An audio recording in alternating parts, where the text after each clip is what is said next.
got you out of the gaming addiction? I think for me, it was mostly just gaining more of like a sense of responsibility over my own life.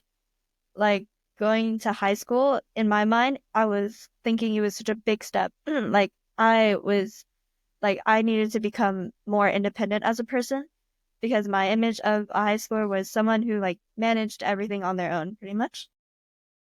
Well, So you're yeah, phrasing it as something that people grow out of, or at least you yourself has grown out of. I think that was what happened to me. Yeah. Let's say you go back in time. Let's say you can choose to never have gamed at all, or yes, like chosen to game. Because this is a thing that a lot of my friends talk about. Whereas they regretted ever playing a game and it's ruined their life or something like that, or it's taken years away from their life. Do you ever regret it? Do you ever think it has caused like a massive downfall on you? And advantages has it given you?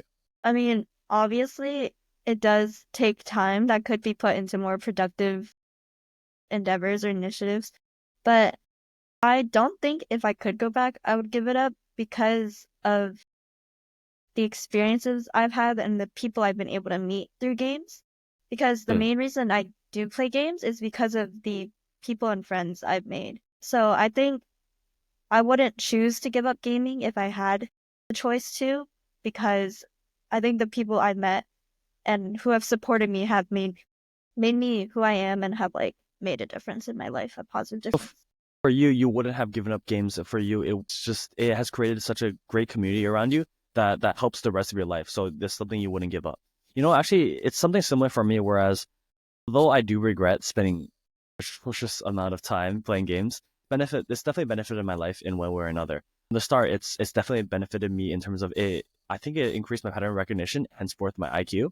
It's definitely given me a sight on how to manage my life, how to operate other sides of my life. One thing that happens in League of Legends is that you have to min max everything, you have to optimize everything. And I've done that in life, and I've actually done that in a lot of my occupations. Gotta talk slower. I can't edit that. I will talk slower. All right. And then recently, and more recently, I've been doing these things, whereas I'm stacking myself. So I have startups that I'm trying to launch. I have work that I'm doing for this entire podcast, a lot of work, and I've had job offers and interviews and everything like that. And it's a lot of work. You know how I can sustain this, whereas no one else can sustain this?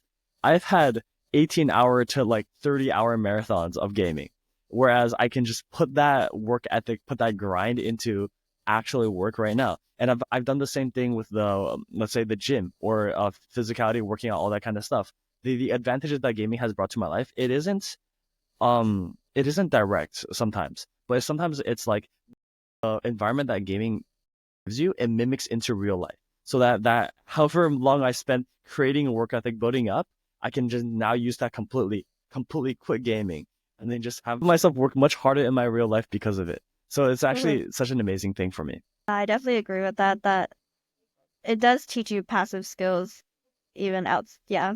Like it teaches you to be more persistent and have work towards your goals and obviously the grind.